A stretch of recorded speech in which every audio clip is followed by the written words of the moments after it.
Sabías que en Compostela está o Panteón Real dalgúns dos nosos reis e raíñas medievais? Encóntrase no interior da Catedral de Santiago. Pode verse visitando o seu museo e alberga os sepulcros de algunhas personaxes moi importantes dun período de esplendor do Reino de Galiza, o século XII e o primeiro terzo do século XIII.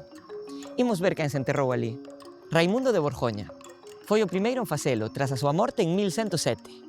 Este conde chegou desde alén dos Pirineos para loitar contra os musulmáns, casou coa princesa Urraca e xa quedou gobernando Galiza. Era irmán do Papa Calixto II, ao que puxo en contacto con Diego Xelmírez.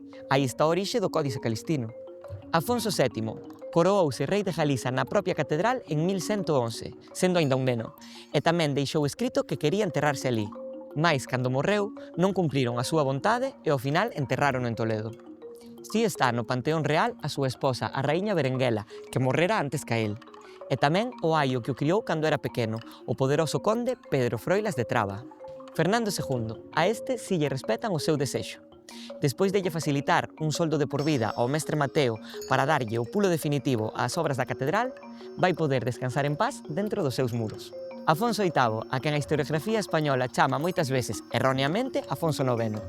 Coa súa morte en 1230, acábase a dinastía de Borgoña, acábase a influencia da familia Traba, acábase a independencia do Reino de Galiza e León e acábase tamén o costume de enterrarse no Panteón Real.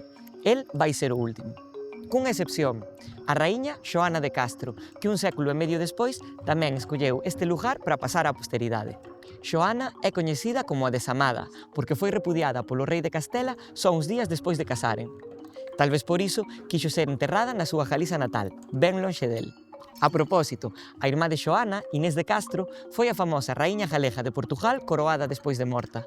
Mais iso é outra historia.